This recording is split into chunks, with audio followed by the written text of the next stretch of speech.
This is a presentation that I gave at the ANZCA ASM in 2018. Good afternoon everyone, and thank you for having me. As you can see here, I'm the Anaesthesia Quality and Safety Fellow at John Hunter Hospital. But I suspect most of you are wondering what on earth a Quality and Safety Fellow is. And that's partly why I'm here today, to explain what this role is, how it came about, and why it might be worth considering having something at your own hospital. And in the process, I'll take you through the journey that led me up to this point today. And I'll start by just giving you a quick snapshot from my job description. And so yes, this is just a snippet, but you can see these recurring themes of safety science, human factors, patient safety, human factors, and so on. So obviously these concepts are a big part of this role, whatever else it is. But what do these terms actually mean? So for example, as a registrar, I didn't really understand what patient safety was. I thought maybe it had something to do with cleaners putting down a wet floor sign after mopping so that patients wouldn't slip over and break their hips. And what about human factors? Well, for me, a long time, human factors just referred to crisis resource management training in the Sim Centre, because that was where I first heard the term. So I thought human factors was just a concept that we'd pinched from aviation to describe the importance of good communication in a crisis situation and how that might break down. But I've since discovered that human factors is so much more than this. And yes, while we can and should learn a lot from aviation in terms of implementing the human factors principles in this broader sense, at the same time, there are some things that can't or shouldn't be transferred from aviation. And I think this might be an example of that.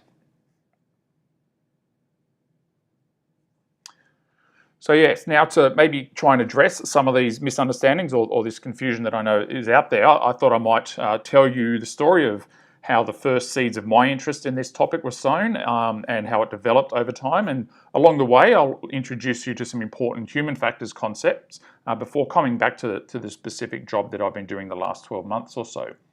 So yes, the first exposure to these concepts, not that the term human factors was used at that point, was way back in my undergraduate days. And it was when I attended a talk about some experiments that this guy performed in the 50s and 60s.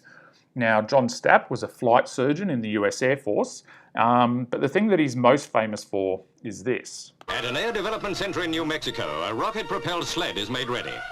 With an Air Force officer in the seat, the sled, powered by 9 rockets, will race along its tracks at a speed of more than 600 miles an hour.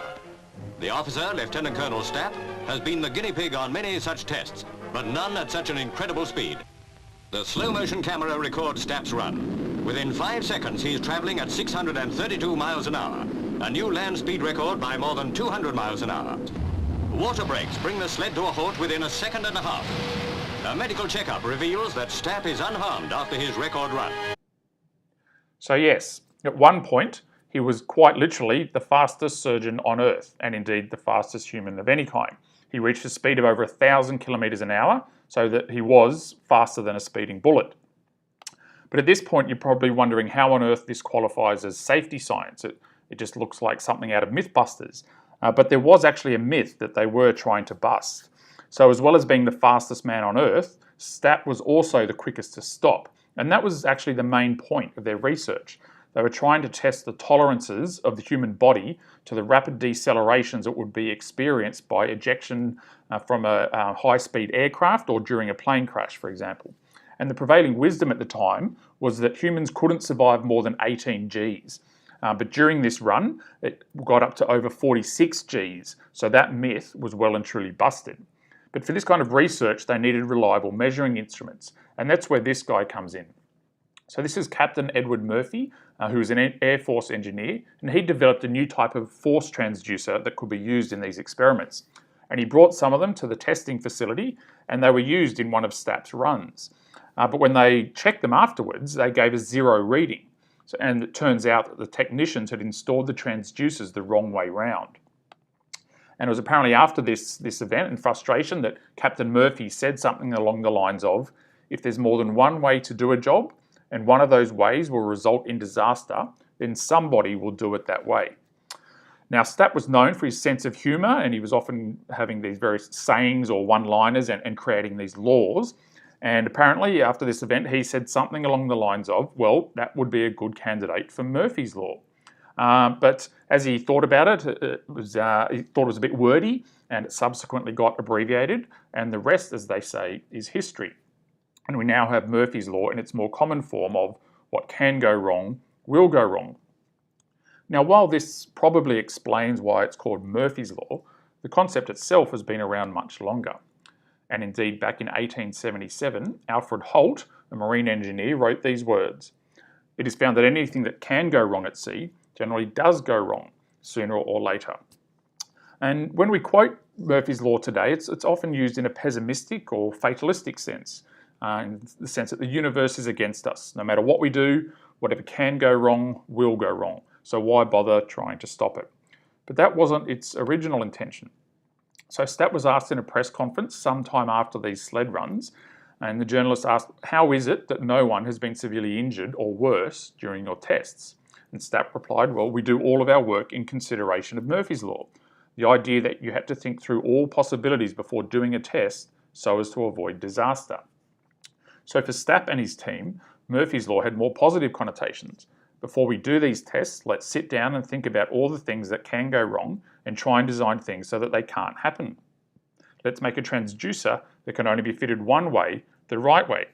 And in fact, I wonder if it might be more helpful to rephrase Murphy's Law to something like this in order to catch the original vibe of what they were saying. So maybe whatever can't go wrong, won't go wrong. Design things so there's only one way to do them, the right way, and that should help you avoid the disasters that Stapp was so worried about. And of course, we need to give this new law a name, so why not Thomas's Law, for example? And finally, this brings me on to patient safety, because I'm sure you can see that this concept of thinking about what can go wrong and then designing so that it can't go wrong has obvious implications for healthcare. And I think a good way to help us do this would be to learn from Yoda and start using the Force. So yes, forcing functions, you may have heard of them, but these are a key weapon in the human factors arsenal, in particular for avoiding use errors in medical equipment. So what are they? Well, human factors are a form of physical constraint whereby failure at one stage of a process prevents the next step from happening. They kind of force you to think about what you are doing and require an active decision to change course or not. Are you sure that you want to do this? And I'll provide some examples now, and you'll pretty quickly realize that these things are everywhere. So this first example is what's called an interlock forcing function. And this forces operations to take place in the proper sequence. And the anti-tilt mechanism on filing cabinets is a good example. If you open more than one drawer at a time, then there's the risk that it can tip over. So it's designed so that you can't open a second drawer until you've closed the first one. You have to do the steps in the correct order. And here's a clinical example of an interlock. The anti-hypoxic device on the Olco anaesthetic machines. So on these, you can't turn nitrous on until you've turned oxygen on. It forces those actions to happen in a particular order. And there's a similar interlock on the vaporizers as well. And lock-ins are another type of common forcing function. So yes, if you've got an iPhone or whatever, if you get it out now and press and hold the power button, well, what happens? That's right, it brings up a screen like this. So lock-ins, they keep an operation active that stops you from prematurely stopping it. You're locked in until they are sure that you really do want to stop it. And again, there's a clinical example of this sort of thing. So the syringe drivers that we use in theatres, these are actually quite hard to turn off accidentally. You have to stop the infusion, then hold the power button down for a while, and then you get good visual feedback as to what's actually happening. But unfortunately, there's still plenty of equipment out there that would benefit from one of these lock-in forcing functions, but doesn't have it. And this defib is a prime example of that. And I'm aware of a recent incident at our hospital where this was a factor. What about lockout forcing functions? It's another common type.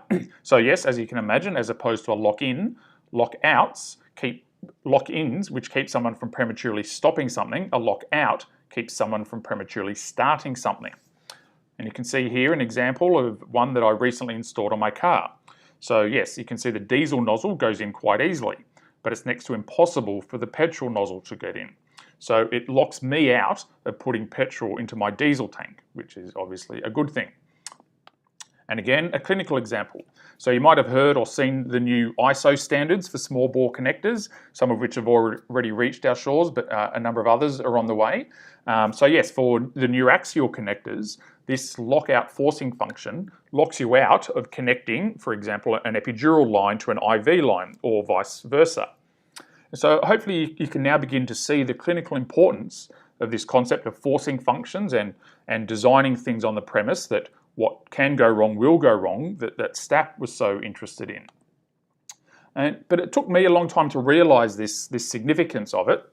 I'd had this kind of concept of Murphy's Law in my head since I first heard about it in the 90s, but for a long time it was just an historical curiosity of no real practical use. I kind of became that annoying guy that would actually people with it, where if they would invoke Murphy's Law when something went wrong, I'd reply, oh, well, actually, Murphy's Law is really about, and then I'd tell them this story.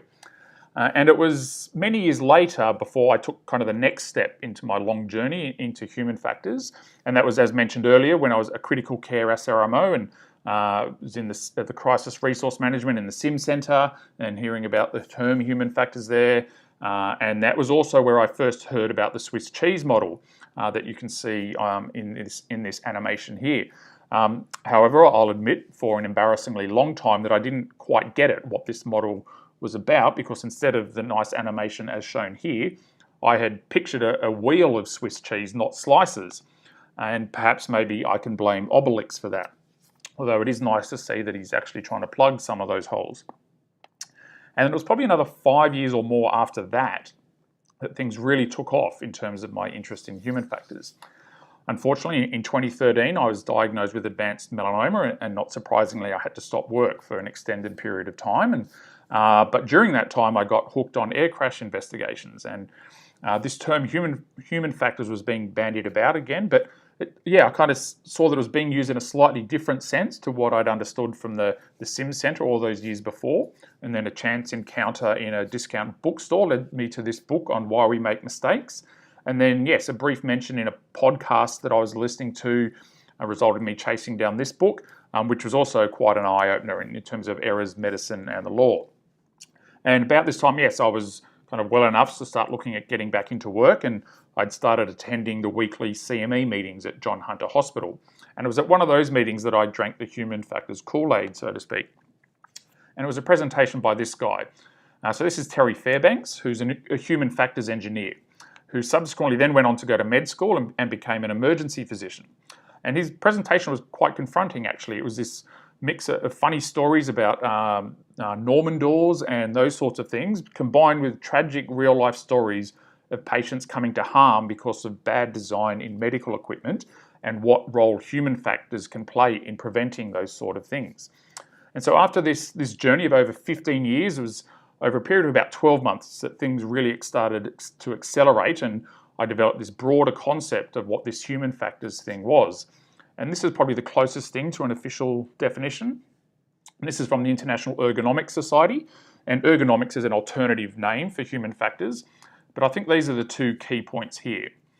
So human factors is about understanding the interactions among humans and other elements of a system. And that's in order to not only get the job done, but also to look after the people doing the job. And I think ultimately those two are inextricably linked, because if you compromise the well-being of the humans in the system, then you will compromise overall system performance as well. So you can see here that human factors is much more than just simulation training and forcing functions. So how did I get from this progressive revelation over many years and into the current job that I've got and coming before you today? Well, as I mentioned, this is kind of the more recent bits were happening as I was going through the return to work process, and I was chatting to a colleague about human factors as I was doing that, and he happened to mention that John Hunter had just started a human factors committee and that I should come along.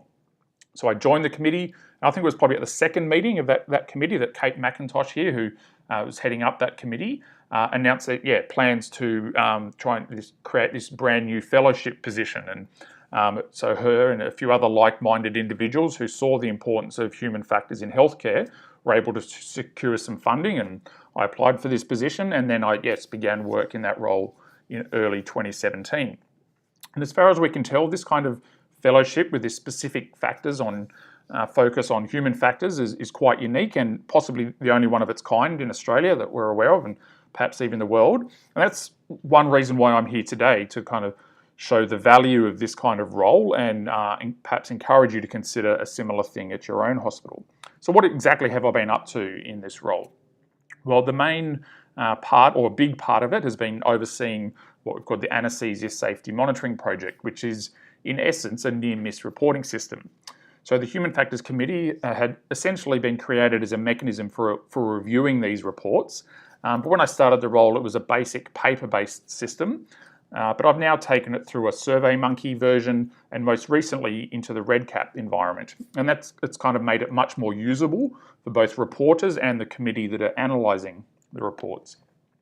So you can see here a screenshot of what it shows, what it looks like to a reporter, whether they open on their phone or on the laptop. So it's kind of online now, makes it much easier. You can report anonymously if you'd prefer to. And yes, the only mandatory question in the form is the what happened box there that you can see. And it's a free text box. You can write as much or as little as you're willing to provide. And yes, there's some useful information on where to find serial numbers, and so on. And of course, if you can take photos of the fault or the error message or whatever, that's very helpful. And so you can upload photos directly from the phone if you'd like to. And yes, it's also important to ask about, well, why things went ultimately right, like what meant that it was a near miss rather than an adverse event. So there's a space to do that. And we're also keen to empower staff to make their own suggestions for improvement. So there's an opportunity to think, well, yeah, how could we fix this in the future? And then at the end, there's the option to download a PDF of the report, and that could be used, for example, as evidence for claiming CPD points from that point of view. And now the goal of this system wasn't to look in depth at every report, but to see what themes and trends emerged over time. There might be some things that would pop up that could be dealt with locally and quickly, but there might be others that might require escalation and a kind of discussion with New South Wales Health or ANZCA or the TGA. And yes, there might be some that warrant entering into the WebAIRS incident reporting system as well. So what are the kinds of things that have been reported? Well, the very first near-miss report that was recorded in the system was this issue of some IV giving sets having one-way valves and some not. And you can see here the latent safety threat that this issue presents. But yeah, as I looked into this issue, it kind of became more and more complex, and it remains a work in progress to this day in terms of the best way to kind of manage or deal with this risk. And yes, a lot of the reports have been equipment related. So another important part of my job has been sitting in on the equipment committee. And yeah, this was another issue that I kind of looked into in the context of that committee.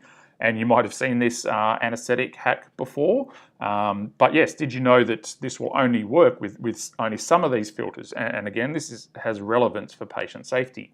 So I only discovered this last year, that there are two different types of filters that we use on the anaesthetic breathing circuit. And they perform very differently when they're wet.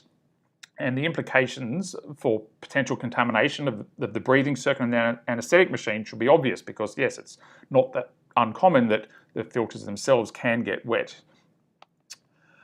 Another project that I was involved in was the stress testing of two new radiology labs at John Hunter. And my role in those was as an independent observer. So I was just standing at the side looking at what was going on during the simulation and taking notes. And unlike other In-Situ Sim that you may have heard, this wasn't so much about training and education of the staff, rather than trying to identify issues with the layout and design of the room, and again looking for latent safety threats that might be present. And so after the simulations, we compiled and analysed the data in the Human Factors Committee, and then we made a report and gave some recommendations for improvements, and they're slowly but surely being addressed at the hospital now.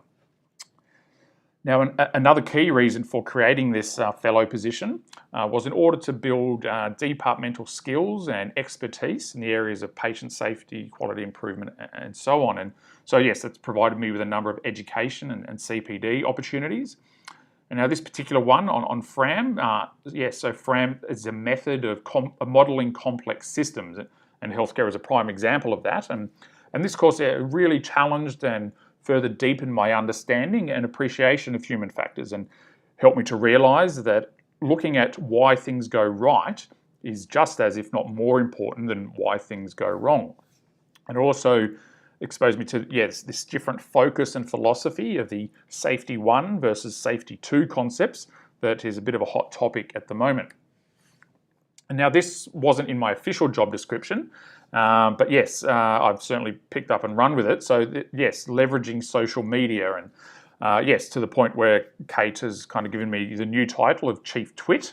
But yes, seriously, Twitter has been a great way for me to learn from and interact with experts from right across the globe. So other anaesthetists, other healthcare practitioners, human factors experts, patients, and so on. So, and often in real time as well, and being able to bounce ideas off others, as well as share the results of the projects that I've been working with.